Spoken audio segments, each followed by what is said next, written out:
sudah pernah khataman di guru lain, betul-betul ikut khataman, maka walau tidak mencatat pada video pun juga enggak apa-apa. Tapi kalau memang belum seperti itu, maka mengikuti video sampai 250. Teman kita ke depan untuk ujian makrifat tidak jauh dari 100 orang, karena sesuai dengan target banyak tamu pada internet.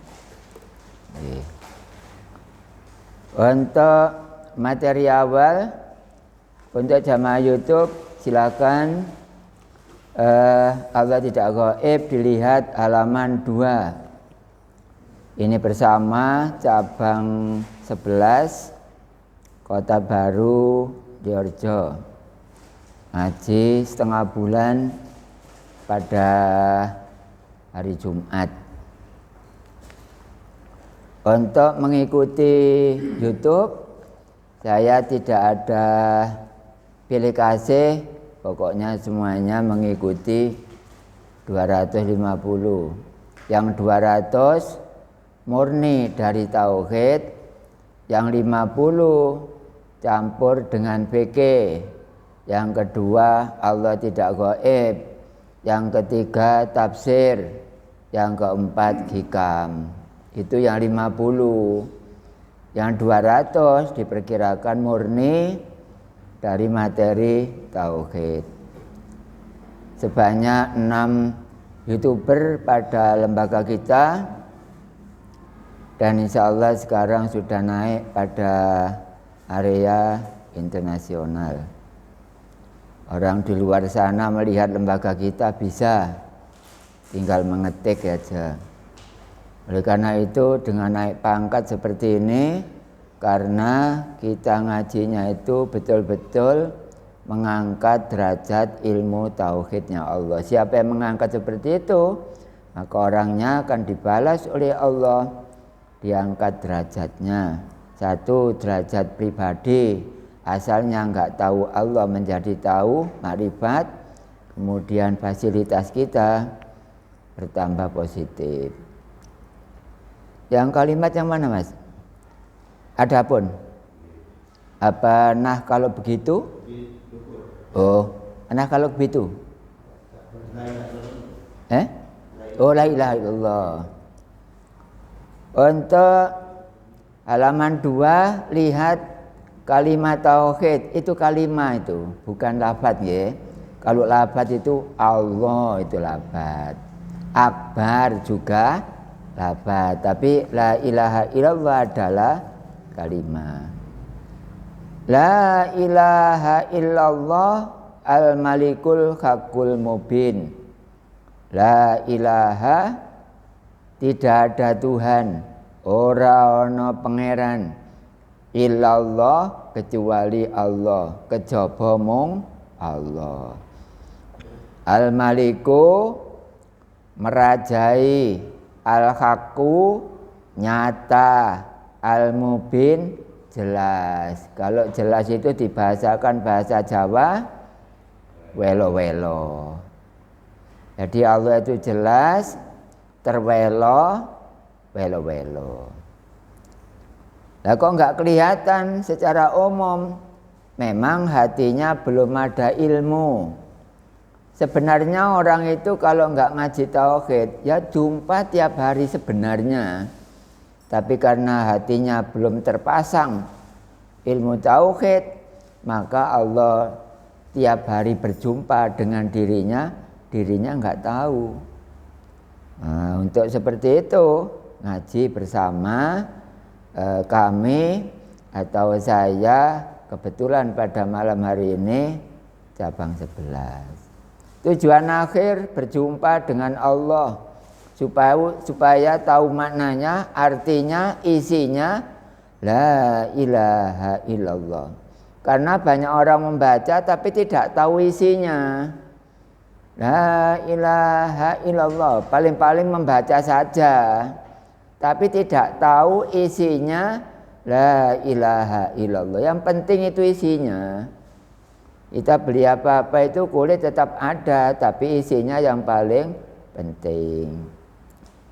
Berikut artinya secara Indonesia, tidak ada Tuhan selain Allah yang merajai, yang nyata, dan yang jelas. Garing welo-welo. Memang ngaji itu kalau hanya syariat bloko, maka jadinya ya pinter dongeng, nulis lan moco. Biasanya seperti itu biasanya. Lah biasanya itu nurut adat. Adat itu bisa juga dinamakan syariat. Di dalam hatinya tidak ada sedikit pun pengertian tentang zat Allah. Apa Pak zat itu? Zat itu adalah kahanan. Umpama orang namanya fisik, tapi Allah tanpa fisik. Kelasnya itu kelas fisik, tapi terhadap Allah bukan fisik. Kalau fisik itu kan kita, jasad. Kalau Allah ya zat. Itu adalah ngaji syariat, dibaca di lisan, kemudian hatinya harus ada ilmunya, yaitu hatinya tidak ada sedikit pun pengertian tentang zat Allah, sehingga bisa membaca kalimat tauhid tapi tidak tahu isinya kalimat tauhid. Ini adalah paragraf pertama. Kemudian paragraf berikut. Nah, kalau begitu, kalau manusia ingin membuktikan tidak gaibnya Allah, ya manusia hendaknya mengkaji ilmu tauhid pada ahlinya. Jangan ngaji tauhid kepada orang yang bukan ahlinya. Ibarat orang, kamu sakit apa? Carilah dokter ahlinya. Kalau mata, ya carilah dokter mata. Kalau memang batuk, carilah dokter paru.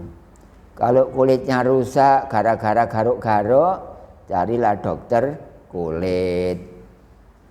Ini aturan tauhid. Fas'alu ahla dzikri in kuntum la ta'lamun. Tanyalah kamu semua pada ahlinya jika memang kamu tidak tahu. Takono nang ahline, nek teman-teman sira ora weruh. Kalau tanya Allah ya tanyanya ke hukama, bukan ke ulama. Kenapa Pak? Iya, kalau hukama itu orangnya hatinya sudah makrifat. Kalau ulama belum, malah nggak percaya kok. Masya Allah kena dijelek, nggak percaya. Wong tute dhewe gak ero. Jare sapa entut gak ero? Nek ambuntut ambuse sampean? Iku kena didelok ngono. Dengan mata, hidung. Semua yang ada namanya pasti bisa dilihat. Kalau suara, mata telinga. Kalau bau, mata hidung. Kalau kasar dengan halus, mata peraba. Kalau Allah, mata hati. Semua yang ada namanya bisa dilihat termasuk Allah. Ngaji wis jelas apa nih. Para bapak, para ibu, jangan sampai hidup hanya duniawi. Pikir kalau besok pagi mati, sudah siap apa belum itu. Tapi orang-orang kebanyakan lupa karena di dalamnya yuwaswisu fi sudurin nas, berbisik, ngapain kamu ngaji tauhid? Berbisik di hati manusia. Yaitu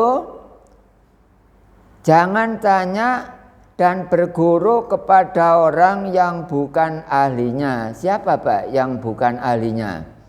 ya ulama, ustadz, para kiai yang syariat.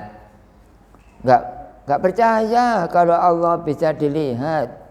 Walau kita tidak ngaji tauhid, ya pasti tiap hari itu jumpa dengan Allah, tapi enggak tahu karena belum berguru kepada ahlinya.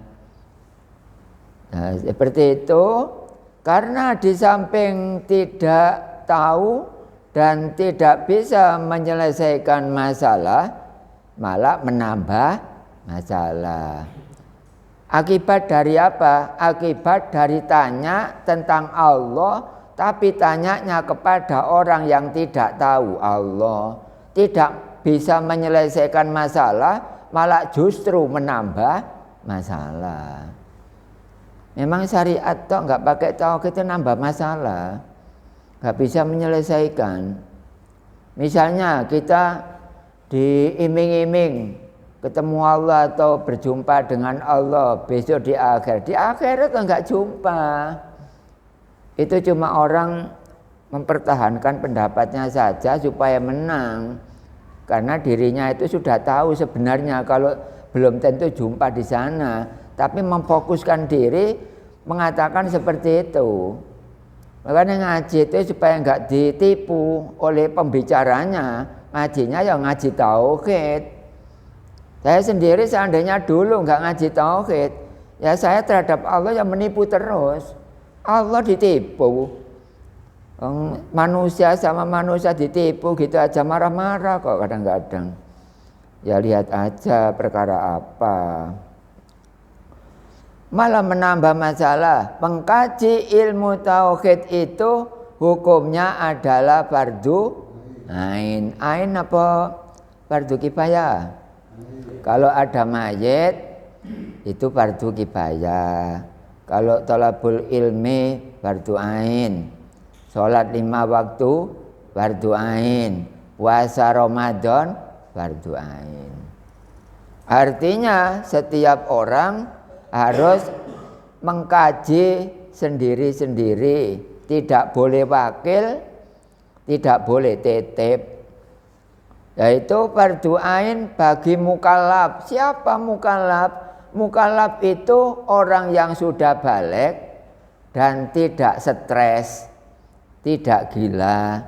Maka wajib ngaji tauhid bagi mukallaf. Tidak boleh ditinggalkan. Dalam kajian tauhid itu yang dipelajari adalah mu'taqad 50. Kok bisa mu'taqad 50? Wajib 20, mokal 20, menangnya sebanyak 10 gitu aja, nggak repot-repot. Ya semuanya mu'taqad 50. Mu'taqad itu ketekatan hati, 50 itu hitungan utawa wilangan. Jadi orang Islam yang usianya sudah 16 tahun ke atas paling akhir itu, sebenarnya kan umur 9, 10 kan sudah awal-awalnya balik. Tapi kalau memang lambat, maka paling akhir adalah 16 tahun. Kalau ada anak ngaji tauhid, usianya sebelum 16 tahun, kemudian dia waktu khataman, enggak saya khatamkan dulu. Karena aturannya nunggu usia balik. Tapi ngaji, enggak apa-apa. Anak umur 10 tahun ikut ngaji, enggak apa-apa, silakan diajak. Tapi besok, walau anaknya sudah jelas, tidak boleh dikhatamkan. Nunggu besok, kalau sudah umur 16 tahun ke atas, kata orang umum, umur KTP, KTP-an. Kalau KTP-an umur berapa, Pak? 16, 17 ya. Nah itu, makanya anak-anak SMP itu ada yang marifat, tapi di atas sedang 16 memang. Saya khatamkan, sudah sedang 16, memang di dalam 16, gak apa-apa. Tapi jangan sampai umur 14, umur 13, 15, belum, dikit lagi. Terus anak-anak kalau memang belum waktunya tapi ikut ngaji tauhid, baik di manual sini atau di YouTube, nggak apa-apa. Dia itu punya bekal di dalam benaknya, dalam otaknya. Besok kalau sudah besar, tinggal enteng saja yang mengajarkan ini, nggak seberapa berat. Itu adalah bagi orang yang mukallaf, antara lain yaitu mengkajinya, ngaji wujud, qidam, baqo, mukhalafatul khawadisi, qiyamu binafsihi, wahdaniyat, qudrat, iradat, ilmu, khayat, sama, basor, kalam, qadiron, muridan, aliman, sami'an, khayyan, sami'an, basiron, mutakaliman. Sebelum sami'an itu jenengan kasih kecil tulisan khayyan. Barangkali jenengan merasa ragu itu ada kurang satu. Nah, jenengan sikapi itu di atasnya kecil khayyan, cuma dikit. Terus artinya itu adalah wujud, artinya ada di dunia, tidak ada yang wujud kecuali zat Allah. Qidam artinya dahulu, dunia belum ada, Allah sudah dahulu. Besok dunia rusak semuanya, Allah yang paling akhir. Wal awwalu wal akhiru. Baqo karena di dunia ini tidak ada yang kekal, hanya satu yang kekal. Siapa itu? Zat Allah. Diapa-apakan nggak bisa. Itu namanya baqo. Mukhalafatul khawadisi, Allah itu berbeda dengan makhluk. Kita ada tangannya, Allah berbeda. Berarti Allah tidak pakai tangan. Kita ada mata, kita berbeda, Allah berbeda. Allah tidak menggunakan mata. Itu namanya mukhalafatu lil khawadisi. Qiyamu binafsihi, jumeneng kelawan dzate dhewe, berdiri sendiri tidak membutuhkan apa-apa. Allah di tanah ada, tapi Allah tidak nginjak pada tanah. Di langit ada, tapi Allah tidak bertempat pada langit. Di mana saja ada, tapi tidak menempati sesuatu. Kemudian wahdaniyat artinya satu. Saking satunya Allah sehingga tidak ada tepi, tidak ada panjang, tidak ada lebar, tidak ada sudut. Jumlahnya sebanyak satu. Qudrat artinya kuasa. Allah menjadikan sesuatu ada dua. Satu menggunakan bahan, kemudian yang kedua tidak menggunakan bahan. Kedua-duanya bisa jadi. Itu namanya qudrat. Sembarang kalir iso. Allah itu serba bisa. Kemudian iradat menghendaki. Kemudian ilmu adalah pandai. Saking pandainya Allah tidak pernah sekolah, Allah tidak pernah mondok, Allah tidak pernah belajar. Contohnya Allah membuat langit tidak ada yang ngajari, Allah membuat bumi tidak ada yang ngajari. Saking pandainya. Kalau kita buat apa-apa walah diajari. Ya ada yang nggak pakai diajari, tapi kalau ilmu katon, mosok nyapu-nyapu gak iso. Nah, bisa itu gak pakai diajari. Kalau nyapu, makan gak usah diajari. Yang pakai diajari itu ya yang berhubungan dengan ilmu. Itu kalau kegiatan seperti itu kan gerak kan. Kemudian khayat itu artinya hidup. Allah hidup karena tidak pakai nyawa. Nomor 2 tidak ada lahir. Nomor 3 tidak pakai mati.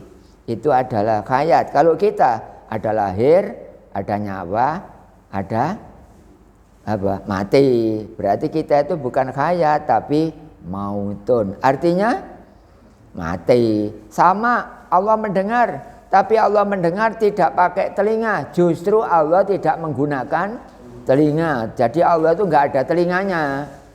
Basor, Allah melihat, tapi melihatnya tidak menggunakan mata seperti kita. Karena ini pelajaran tauhid. Maka harus berbeda. Kalau kita melihat sesuatu menggunakan mata, maka Allah berbeda. Tauhid itu artinya berbeda. Berarti Allah tidak ada mata. Ya harus berani ngomong seperti itu. Ngaji tauhid. Kemudian kalam itu berbicara, pertanda bahwa Allah tidak ada mulutnya. Allah dawuh tanpa huruf, tanpa suara. Kalam. Kalau kita bukmun, artinya bukmun bisu.